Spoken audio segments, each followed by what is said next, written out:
오늘은 디도서 말씀을 살펴보도록 하겠습니다. 가르쳐야 할 말이란 제목으로 디도서의 말씀을 나눌 때 크신 은혜가 있기를 소원합니다. 한 주간 잘 지내셨습니까? 이제 주일은 한 주의 끝이 아니라 우리가 달력을 보면 한 주의 시작입니다. 한 주를 시작하면서 어떻게 해야 한 주를 보낼지 대충 우리는 생각을 하게 됩니다. 이런 한 주의 계획이 모이면 이제 한 달의 계획이 되죠. 그리고 한 달의 계획이 모이면 1년의 계획이 됩니다.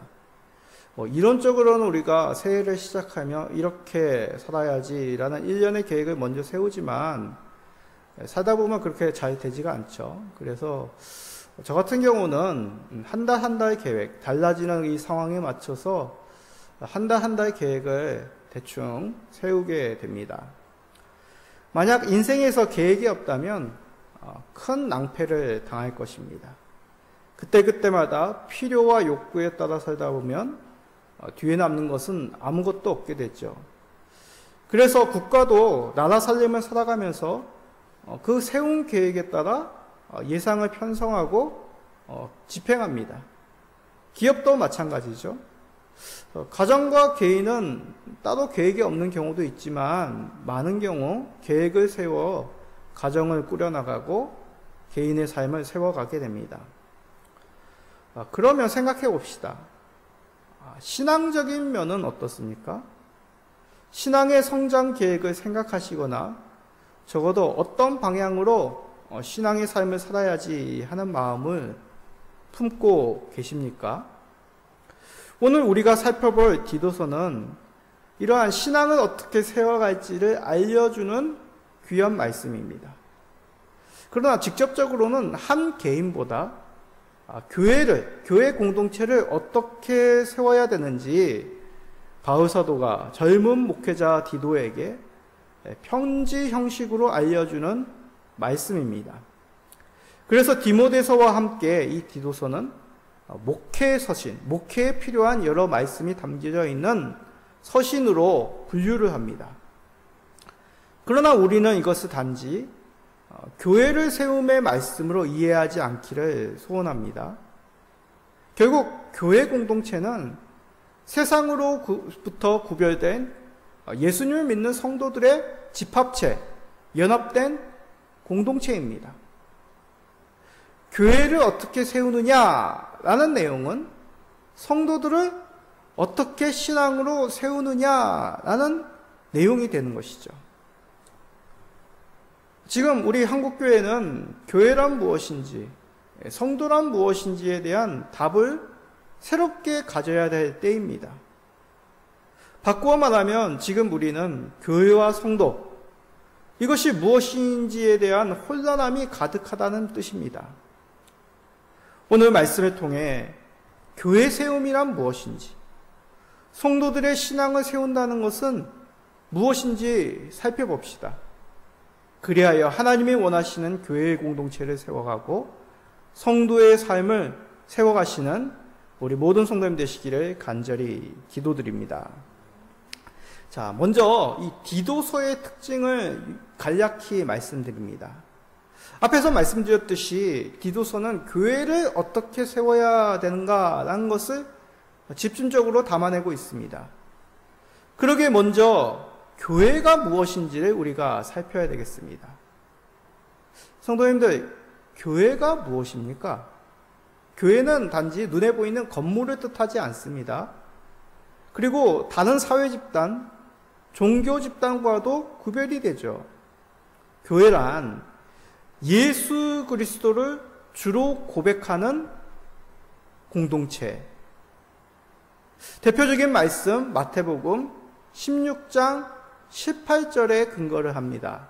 자, 마태복음 16장 18절을 우리 다 같이 읽어봅시다. 또 내가 내게 이르노니 너는 베드로라. 내가 이 반석 위에 내 교회를 세우리니 음부의 권세가 이기지 못하리라. 자, 예수님께서 베드로의 신앙 고백 후에 하신 말씀입니다. 베드로라는 그 사람의 이름의 뜻은 반석이란 뜻입니다. 그러나 여기서 예수님이 너는 베드로라는 이 베드로는 한 사람 반석이라는 그 뜻으로 너를 부른다, 시몬 너를 부른다라는 의미가 아닙니다. 그러기에 교회를 베드로 한 사람의 어떤 그 권위 위에 세운다라는 의미가 아니란 것이죠. 여기서 얘기하는 이 반석은 베드로 사도 한 사람을 지칭하는 것이 아니라 베드로가 한 고백, 앞에서 베드로가 한 고백, 무슨 고백이죠? 주는 그리스도시요 살아계신 하나님의 아들입니다. 너희는 나를 누구라고 하느냐? 나를 어떻게 생각하느냐? 라는 그런 질문에 베드로 사도는 주는 그리스도십니다. 살아계신 하나님의 아들입니다. 라는 그 고백 위에 내가 교회를 세운다 라고 말씀하신 것입니다. 그래서 이 고백은 베드로 한 사람의 사도가 말한 고백을 뜻하는 것이 아니라 베드로, 어떤 사람이죠? 사도들의 대표자죠. 사도들의 대표로서 사도들의 그 고백 위에, 그 신앙 고백 위에 교회를 세운다라는 그런 말씀이 되겠습니다. 그렇습니다. 교회는 예수님을 그리스도로 하나님의 아들로 고백하는 자들의 그 신앙 고백 가운데, 세상 가운데 그들을 부르신 하나님의 공동체, 하나님 백성들의 연합이 바로 교회라 하겠습니다. 그래서 그런 말이 있죠. 우리 성도님들 한 사람 한 사람이 바로 교회가 됩니다. 작은 교회, 한진호 교회, 황인성 교회, 정혜원 교회, 이 모든 사람들이 연합으로 함께 모임으로 우리는 주 예수 그리스도를 주로 고백하는 자들의 모임이 되는 것이죠. 그러기에 오늘 읽은 이 디도서에는 이런 교회를 세우기 위하여 당부하는 그 말씀으로 우리에게 주고 있다는 뜻입니다. 먼저 교회를 바르게 세우기 위하여 오늘 우리들에게 바른 지도자를 세우라고 말씀합니다. 자, 디도서 1장 5절입니다. 내가 너를 그레데에 남겨둔 이유는 남은 일을 정리하고 내가 명한 대로 각 성에 장로들을 세우게 하려 함이니. 이 말씀의 의미를 알려면 이 당시 디도라고 하는 이 젊은 목회자가 머물러 있는 이 그레데 섬에 대한 지식이 조금 있어야 됩니다. 자, 지도를 보십시오. 여기가 어디입니까? 유럽의 지중해입니다. 이탈리아 반도, 그리스 반도, 터키 반도, 그리고 죄송합니다. 트르키예 반도, 그리고 북아프리카 그 대륙의 위쪽이죠. 그 지중해 섬 가운데에 보면 이 그레데 섬, 지금의 말로 하면 크레타 섬이라고 하죠. 그 섬이 바로 이 그레데 섬입니다. 바울 사도가 로마 감옥으로 이송하는 과정에 보면 난파하기 직전 거쳐간 섬이 또한 이 그레데 섬이기도 합니다. 바울 사도가 이곳에서 언제 사역하느냐? 서신서라든지 사도행전에는 그 내용이 없습니다. 그러나 학자들은 바울 사도가 로마 감옥 1차 투옥한 후, 그리고 그곳에서 나와서 2차 투옥하기 전 그 사이에 이 디도서가 기록이 되어 있기 때문에 아마 그 전에 잠시 바울 사도가 이 그레데 섬에 가서 교회를 세우지 않았느냐라고 그렇게 추측을 합니다. 그것은 우리가 중요하지 않습니다. 우리가 주목해야 될 것은 5절의 내용, 바로 바울 사도가 그레데 이 섬에 충분한 시간을 가지고 사역을 못했기 때문에 디도, 너를 남겨두고 그 나머지 일을 할 수 있도록 당부하고 있다는 것이죠. 그런 경우 있지 않습니까? 우리가 어떤 일을 급하게 처리하고 그 장소를 떠납니다. 그러면 남겨진 일이 있겠죠. 정말 자기를 잘 아는 후배들, 동료들, 그 사람에게 이 일을 좀 마무리 좀 해주세요 라고 그렇게 부탁을 하고 제가 그 일을 인수인계하지 않습니까? 그런 의미입니다. 자, 그러면 바울 사도가 디도에게 남겨둔 일이란 것은 무엇이냐? 그 중에 하나가 바로 장로들을 세우는 것입니다. 이 당시 장로는 오늘날 교회의 장로님이라고 지칭하는 그 사역자들, 장로의 지체기보다도 오늘날 저와 같은 이제 목사, 담임 목사를 더 가깝습니다. 왜냐하면 초대교회에는 이런 구분이 아직까지 명확하지 않았기 때문에 뭉뚱그려서 장로, 감독관, 사도 뭐 그렇게 지칭하였던 것이죠. 자, 이 장로에 대해서 1장 6절부터 9절까지 어떤 사람을 장로로 세워야 되느냐라고 집중적으로 말씀합니다. 자, 내용이 길지만 한마디로 요약하면 이것입니다. 교회에서나 가정에서나 본이 되고 덕을 끼치며 말씀을 바르게 가르칠 수 있는 그 사람을 장로로 세워라. 교회의 담임 목사로 세워라 라고 말씀하는 것이죠. 즉 하나님과의 수직적인 관계만이 아니라 지체들 간에 그리고 안 믿는 사람들 속에서 수평적인 관계에서도 본이 되는 사람, 바른 사람을 세우는 것이 교회가 지도자를 세움에 마땅한 모습이다 라고 가르친 것입니다. 자, 우리가 일상적인 삶에서 이런 모습을 충분히 볼 수 있죠. 학교를 세움에 어떤 사람이 학교를 세우는 책임자라고 생각하십니까? 오지에, 지금도 뭐 아프리카나 남미나 아주 오지에 학교가 없는 곳이 있습니다. 만약에 그 나라에서 그곳에 학교를 세우겠다 해서 사람을 파견한다면 어떤 사람이 그곳에서 학교를 세울 수 있겠습니까? 바른 교육적 지식을 가진 것만이 아니라 학생들 앞에서 본이 될 수 있는 그 교사, 그런 사람이 학교를 세움이 마땅하지 않겠습니까? 교회도 동일합니다. 하나님을 믿는 신앙만이 아니라 이것을 지체들과 성도들과 함께 나누고 믿지 않는 세상 사람들에게 이것을 덕으로서, 본으로서 나타낼 수 있는 사람, 이런 사람을 교회의 지도자로, 목회자로 세우라고 말씀하고 있는 것이죠. 만약 그러지 못한다면 어떻게 되겠습니까? 바울 사도는 그런 사람들이 이 교회에서 가르치지 못하도록 그렇게 강력하게 명령하고 있습니다. 자, 디도서 1장 11절입니다. 그들의 입을 막을 것이라. 이런 자들이 더러운 이득을 취하려고 마땅하지 아니한 것을 가르쳐 가정들을 온통 무너뜨리느니라. 자, 이런 모습이 아니라 잘못된 본이 되지 못하는 사람, 덕을 끼치지 못하는 사람, 이 잘못된 진리로 사람들을 혼란스럽게 만드는 사람, 그런 사람들이 가르치지 못하도록, 절대로 못하도록 하여라 라고 디도에게 명령을 하고 있습니다. 절대로 못하도록 강력히 금지할 것, 바로 이러한 잘못된 가르침, 잘못된 본이라는 것이죠. 특히 이 당시 이러한 잘못된 가르침 하고 있는 그 사람들의 대표적인 예가 여기서는 유대교에 개종한 그리스도인들의 영향으로 할례를 받으라 라고 가르친 사람들을 말합니다. 자, 할례가 무엇입니까? 언약 백성의, 구약의 언약 백성들의 표이죠. 하나님께서 아브라함에게 할례를 하라고 명령하셨습니다. 그러므로 하나님을 믿지 않는 그 사람들과 구별되게 하시기 위하여 남자의 생식기의 표피를 제거하여 할례를 행하도록 하신 것입니다.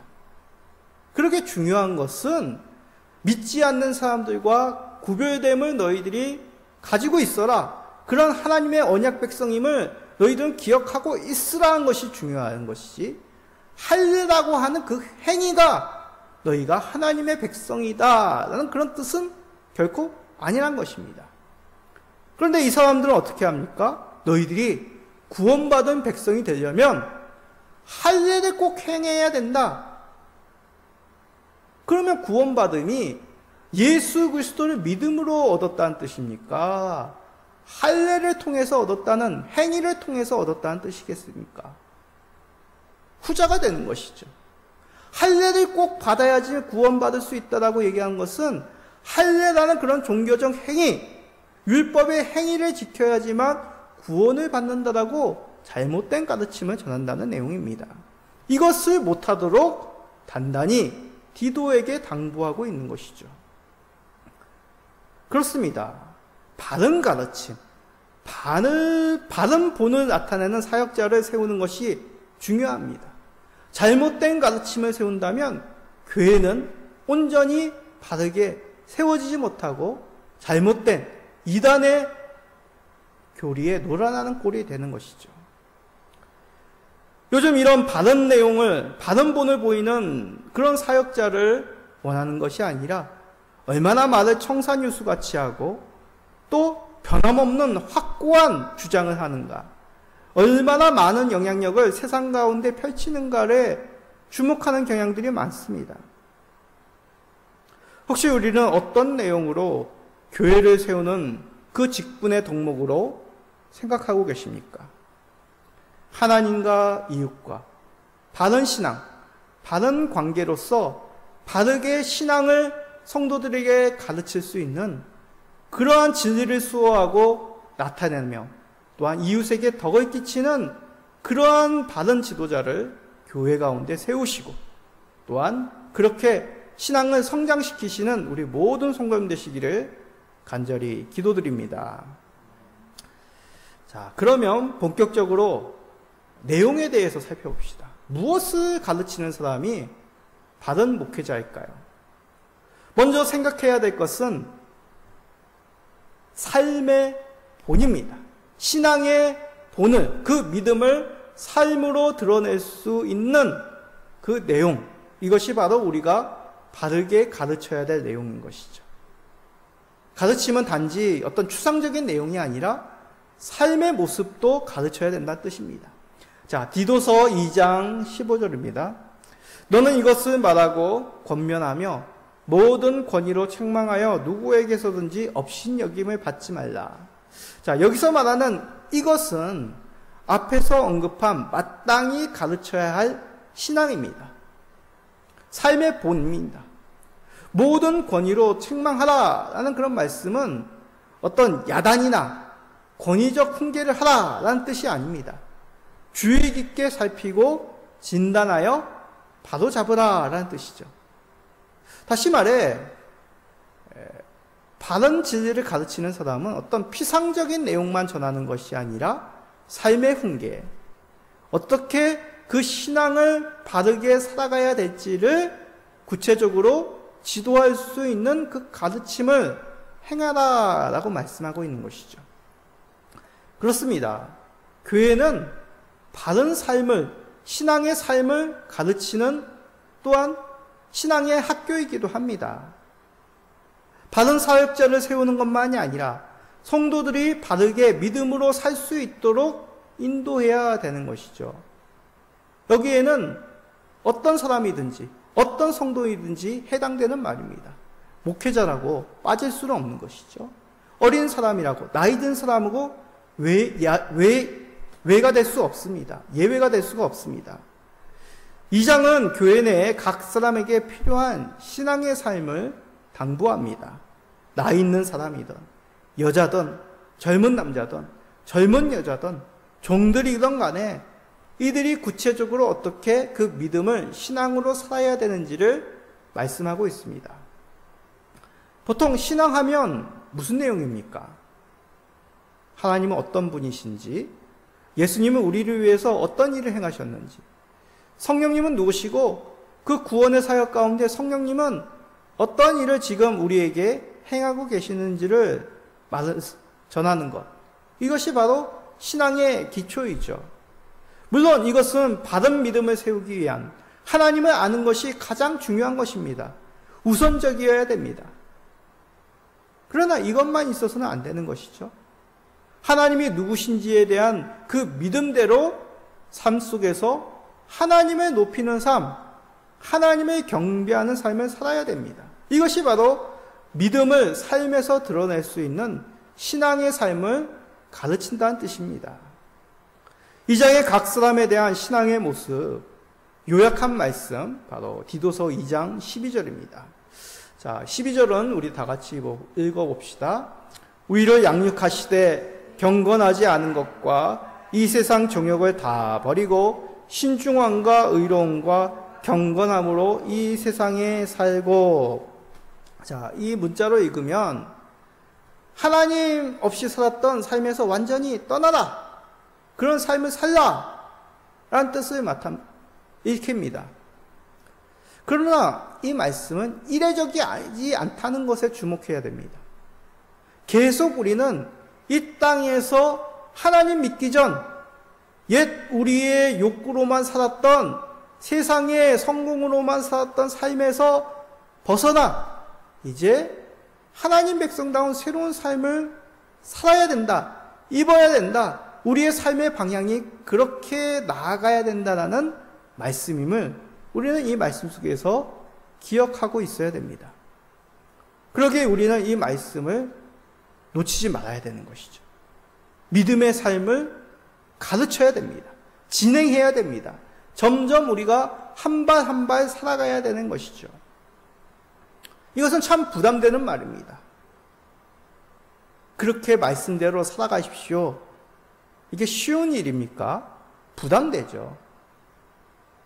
만약 누군가가 목사님 다운 삶을 사십시오 라고 얘기하면 저는 좀 그 성도님들 거리를 약간 피하려고 할 것입니다. 참 힘든 말이죠. 그러기에 점점 교회 내에서는 좋은 것이 좋다라는 풍조가 커지고 있습니다. 다양한 사람이 있고 처한 환경이 각자 다릅니다. 이해가 되죠. 환경이 다르기에. 그러나 교회는 다양한 삶의 모습이 있더라도 진리를 따르며 세상에서 본을 보이는 믿음의 삶은 공통적인 것입니다. 목사라고 예외가 아니라 어린아이라고, 나이 드신 분이라고, 삶의 환경이 어렵더라고, 삶의 환경이 넉넉하더라고 피해갈 수 있는 예외일 수가 없다는 것이죠. 우리의 말투, 우리의 행동 하나하나가 하나님의 백성다움이 묻어나야 된다는 얘기입니다. 주변에 믿는 사람의 말투와 행동 하나로 불신자들이 어떻게 느끼느냐, 그 느끼는 것이 달라지는 경우를 흔히 보게 됩니다. 유명한 신학자와 세상 철학자가 진화론에 대해서 논쟁하는 그런 미국의 토론회가 있었습니다. 이들은 각자가 가진 근거를 가지고 열렬히 자신의 주장을 펼쳤습니다. 그러나 철저히 상대방을 존중하고 듣는 자세를 이 둘이 잃지 않았습니다. 서로 간에 동의할 것은 동의하며 반론을 펼 내용은 확실한 근거를 가지고 주장하였습니다. 그런데 놀라운 것은 이 논쟁이 끝나서입니다. 세상 철학자는 신학자와 함께 탄 엘리베이터에서 먼저 내리면서 뒤를 돌아보며 신학자에게 이런 말을 하였습니다. 당신의 주장에 대해서는 제가 아직 받아들일 수는 없습니다. 그러나 당신의 신사적이고 명확하고 배려하는 태도를 보면서 신앙을 가지면 저렇게 행하며 말할 수 있음에 대해서 확신할 수 있었습니다. 당신과 계속해서 이 내용으로 만나고 대화하고 싶습니다. 무슨 뜻이겠습니까? 불신자들은 어떻게 해서든지 신자들의 언행을 통해 그 신앙의 문 앞에서 발을 조심스럽게 들여놓을 수 있다는 뜻입니다.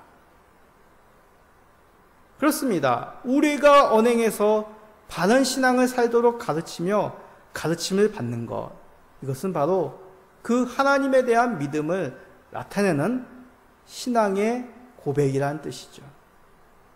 그렇게서 우리를 자기 백성 되게 하신 이 은혜를 받은 자들의 합당한 삶이라는 뜻입니다. 믿는 것과 살아가는 것이 결코 다르지 않아야 됩니다. 바른 믿음의 삶을 가르치고 가르침을 받는 이것이 우리들의 삶의 모습임을 기억하여 하나님의 이름을 드러내시는 아름다운 믿음의 삶으로 나타내시는 우리 모든 성도님 되시기를 간절히 소망합니다. 자, 마지막으로 그러면 이 바른 진리를 우리는 어떻게 가르쳐야 될까? 바른 성도의 삶, 믿음의 삶은 무엇에 근거하는지를 살펴야 되겠습니다. 자, 디도서 2장 14절입니다. 그가 우리를 대신하여 자신을 주심은 모든 불법에서 우리를 속량하시고 우리를 깨끗하게 하사 선한 일을 열심히 하는 자기 백성이 되게 하려 하심이라. 우리 신앙의 바탕, 우리 삶의 바탕이 무엇이라고요? 옛 불법의 삶에서 예수 그리스도로 말미암아 속량받은 그 은혜로 우리는 믿음의 삶, 믿음의 진리를 가르치고 가르침을 받아야 된다는 뜻입니다. 속량이 무엇입니까? 값으로 산 것입니다. 예수 그리스도께서 자신의 피로 우리를 값되게 사셨다는 뜻입니다.